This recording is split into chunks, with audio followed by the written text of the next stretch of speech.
Viva Ronaldo. Ke klub mana Cristiano Ronaldo akan berlabuh setelah hengkang dari Juventus sempat menjadi misteri. Pemain berjuluk CR7 ini dikabarkan mendapatkan tawaran di Paris Saint-Germain. Dan ini nih yang bikin rame. Ronaldo mau main di Manchester City, rival sekotanya Manchester United. Klub yang pernah dibela dan membesarkan namanya. Karena mau gabung City, loyalitas Ronaldo ke United dipertanyakan. Penggalan video lama manajer United, Ole Gunnar Solskjaer ini pun viral lagi dan jadi headline di mana-mana. I know we're professional, but when you play for Man United, you don't go to Man City. Di era industri sepak bola, apa masih relevan bicara loyalitas pemain?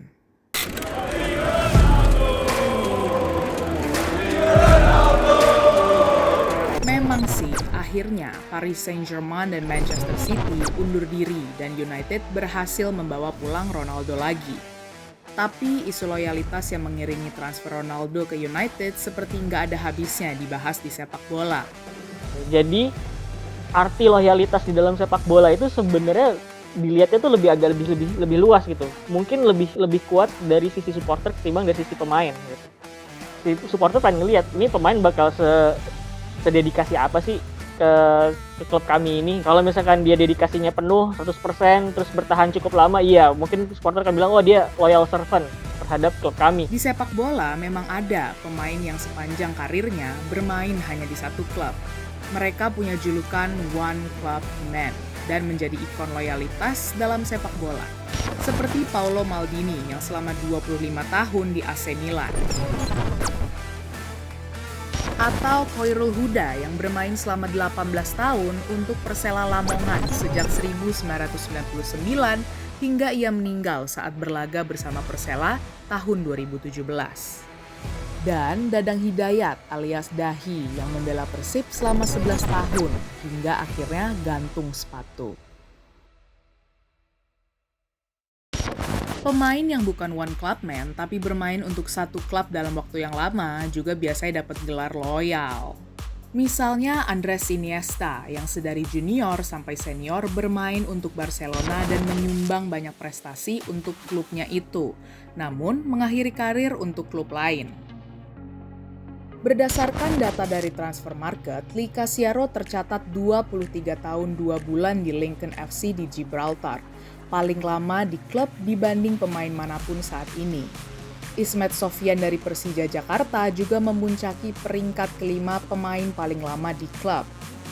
Kan yang tadi kayak saya bilang bahwa setiap supporter itu pasti pengen ngelihat bagaimana pemain ini mencurahkan atau mendedikasikan karirnya terhadap klub yang mereka dukung gitu kan.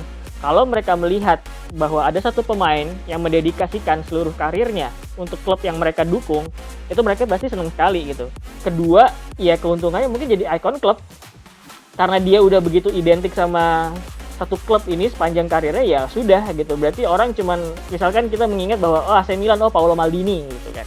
Jadi dia akan selalu terikat sama klub tersebut dan dia akan selalu terikat sama pendukung-pendukung dari klub tersebut. Namun sekarang era industri sepak bola profesional yang berdasarkan kontrak antara klub dan pemain.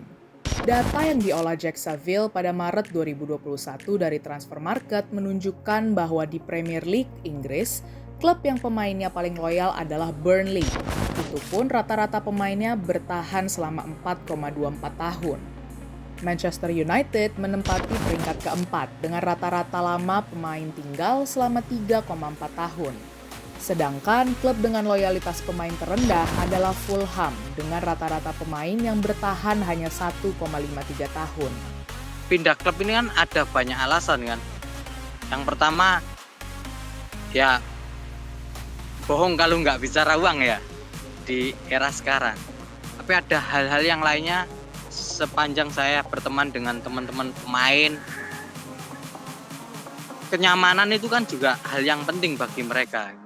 Bermain ketika di satu tim nggak cocok dengan manajemen tim, tidak cocok dengan pelatih, karena juga kan pelatih ini kan menentukan mereka bisa main atau enggak. Padahal banyak pemain yang selalu ingin menjadi pemain reguler di tim itu kan.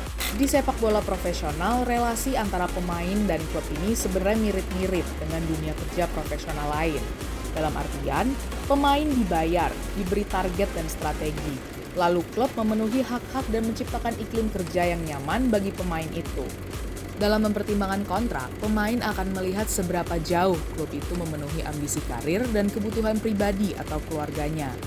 Sedangkan, klub akan melihat seberapa bagus performasi pemain dan keuangan mereka. Apa pemain lebih baik dipertahankan atau mending dijual ke klub lain? Saya melihat contoh lagi Eki Taufik misalnya. Eki Taufik ini sekarang kaptennya Persis Solo. Eki ini pemain yang juga bagi saya luar biasa. Dia anak Sragen, tapi hatinya untuk Persela Lamongan. Ini dia bermain dari 2010 sampai 2020 di Persela Lamongan ya, dari junior sampai senior. Tapi ketika dihadapkan berhadapan harus memilih antara keluarga atau klub, ini kan pilihan yang sulit bagi dia. Bahwa sekarang dia ada di Persis Solo itu kan yang dihadapi kan bahwa di belakang dia ada keluarganya gitu.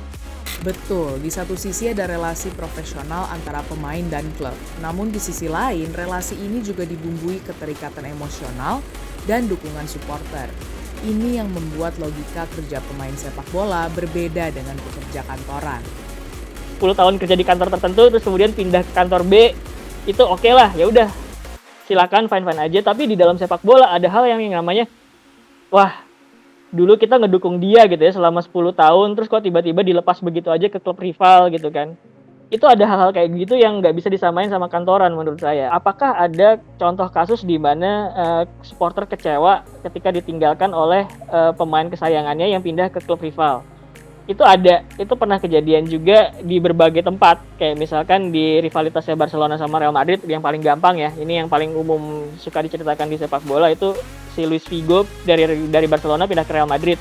Pada pertandingan pertama dia memperkuat Madrid melawan Barcelona, dia dilempar kepala babi gitu kan, karena dianggap pengkhianat.